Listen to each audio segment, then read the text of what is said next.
This man was murdered 430,000 years ago. It's the oldest proven murder in human history. Northern Spain, the province of Burgos, Mount Atapuerca, low, covered in grass.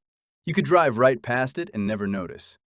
But underneath that hill hides one of the most complex cave systems in Europe. Narrow passages, sharp turns, places where a grown man can only squeeze through sideways. The darkness down there is absolute, the kind where you can't see your own hand 2 inches from your face. A normal person doesn't go in there. Not out of fear, out of common sense. But someone did go down, and he was carrying a body. At the end of one of the tunnels, a hole in the ground, 43 feet straight down, almost a perfect shaft cut into the rock. Spanish archaeologists gave the place a name, Sima de los Huesos, the pit of bones. And the name fits, because at the bottom of that pit, buried under layers of clay and stalagmites, they found the remains of 28 people, men, women, teenagers, children. More than 6,500 bones and teeth, the largest gathering of ancient humans ever discovered in one place on Earth. Most of them died the way people were supposed to die 400,000 years ago. Disease, hunger, cold, hunting accidents. Ordinary deaths for ordinary people of their time. But one of them was different. This is skull number 17, a young man, around 20 years old, maybe a little older, and on the left side of his forehead, right above the eye, there are 2 holes, almost identical, almost touching. Each one about 2 inches across, 2 blows, 1 weapon, 1 angle. This wasn't an animal. It wasn't a fall from height. It wasn't a rock dropping from the cave ceiling. Someone swung twice and landed 2 fatal blows in the exact same spot. This is the oldest murder in human history. And the strangest thing about it isn't how it happened. The strangest thing is what happened after. This happened 430,000 years ago. At that time, modern humans didn't yet exist. The first Homo sapiens would appear in Africa another 100,000 years later. The first pyramid was 425,000 years away. It was so long ago that the numbers lose all meaning. But in the north of what will one day become Spain, people already live. Not like us. Scientists call them Homo heidelbergensis, the common ancestor of Neanderthals and ourselves. They are shorter than us, but denser, heavier, stronger. Their brain is almost the same size as ours, around 1,200 cubic centimeters. They already have fire. They have wooden spears. They have language. Simpler than ours, of course, but sufficient for communication. And, as we'll see now, they already have everything else that makes a person human, including the darkest sides. The group is small, about 30 people, the standard size for a tribe of that era. They hunt deer and horses together. They eat around a communal fire. They sleep huddled together because the nights in the mountains are cold. And, most astonishingly, they bury their dead. The bone pit itself, according to scientists, is the oldest burial site in history. The bodies were placed there deliberately. This means they already understood that a person is more than just a body, that something doesn't end with death, that the dead cannot simply be left where they fall. The young man whose skull we hold in our hands 400 millennia later, his tribe knew his face. He had a name. We will never know what it was, but he had one.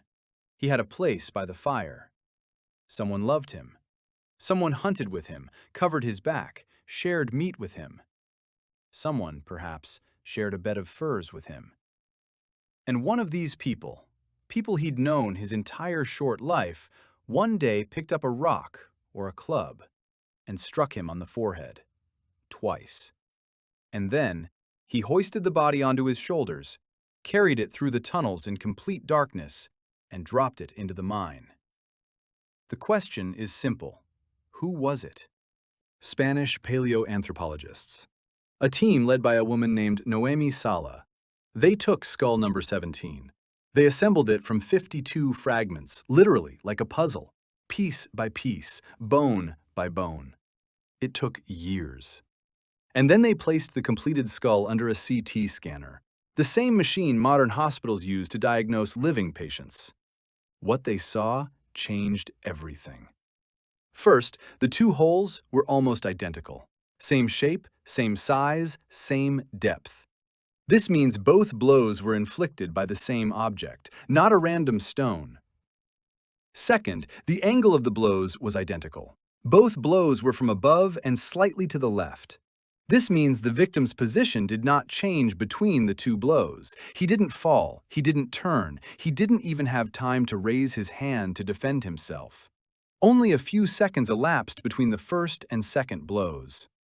Thirdly, and most importantly, the edges of the wounds show that the blows were delivered with such force that any accident is ruled out. The bone in this area is the thickest part of the human skull. To penetrate it, you would have to strike deliberately, with all your strength, knowing exactly where to aim. Translate this into the language of modern forensic science, which is exactly what scientists have done, and the diagnosis would be death by interpersonal violence with clear intent to kill. Simply put, murder. Intentional. And one more detail that changes everything. To reach the pit of bones, you have to crawl through a long, narrow tunnel in complete darkness, with a body on your shoulders. A grown man weighs about 130 pounds. And drag him through a cave where in some places you have to crawl on your stomach? Nobody does that by accident. No one does this alone when they can simply throw the body outside, in the woods, in the river, under the rocks.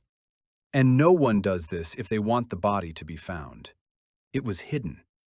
And here's where the fun begins. To hide the body so deep, the killer had to know this cave.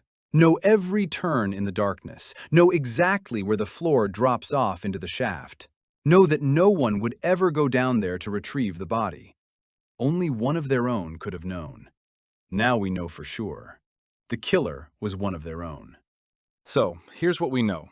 A young man, about 20 years old, killed with 2 blows to the forehead, by someone whose face he knew.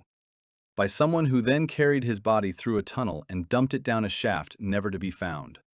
In a tribe of 30 people, there aren't many suspects. Let's look at them one by one. Theory 1. A friend. In a small group where people hunt together, sleep next to each other, and eat from the same fire, friendship isn't a luxury, it's a necessity. Without a friend to watch your back on the hunt, or share meat with you during the lean month, you simply won't survive until next spring. Perhaps they returned from the hunt together. Perhaps they divided the spoils, and one of them felt he got the smaller share. Perhaps one of them said something to the other that should never have been said out loud. These people already had a tongue, which means they already had words they couldn't take back. A blow with a stone, then another, just in case, to make sure he wouldn't get up and tell anyone what happened. And then, panic. What to do with the body? Leave it, and they'll see. Bury it outside, and animals will dig it up. There's only one place no one will ever look. A mine. Theory 2. A partner, or a rival for her. He was about 20. At that age, 400,000 years ago, a man already had a family, perhaps children. The average life expectancy back then rarely exceeded 35, and it was necessary to grow up quickly. And perhaps someone else wanted that family for themselves. Some will tell you that jealousy is a complex emotion, that it appeared later with the development of civilization. That's not true. Even monkeys experience jealousy. It's older than language, older than fire, older than our species itself. If this young man had a mate, she might have had another man in the tribe, one who waited, one who watched, one who one day decided he wouldn't wait any longer. A strike from above and slightly to the left. Incidentally, this is a strike from a right-handed person standing at arm's length. This means the victim didn't run. She trusted the man standing before her until the last second. Theory 3. Power. In a group of 30, there's always someone in charge, and there's always someone who wants to be in charge. Perhaps this man was too good a hunter. Perhaps the people listened too closely to him around the fire. Perhaps one of the elders saw him as a threat to their position, and he settled the matter once and for all. And to prevent others from asking questions, the body had to disappear, as if the man had never existed. The bone pit was the perfect place. It was there that the dead were dumped. No one was counting exactly who was lying there. After several months, no one could tell faces apart. One extra body and no one would notice. And that's where things get strange. There are 28 people buried in this shaft, and only one of them, skull number 17, shows signs of violence.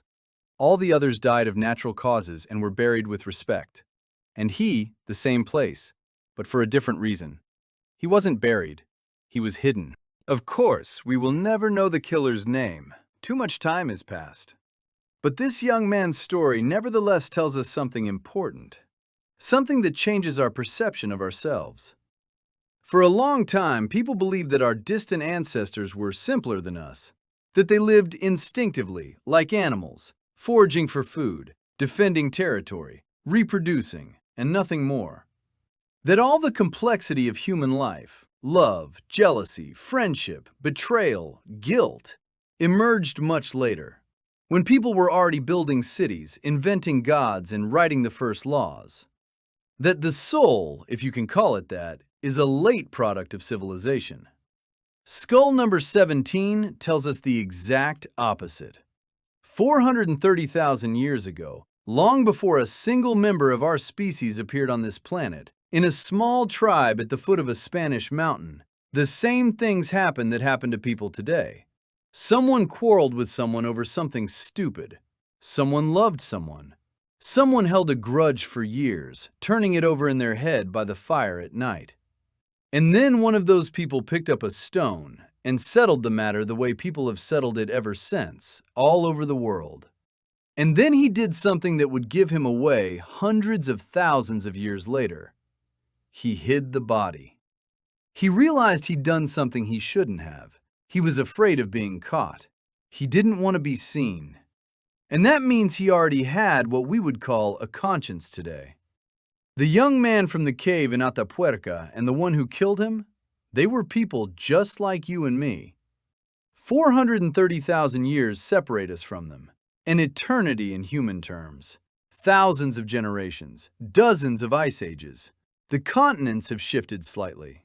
And yet, almost nothing has changed.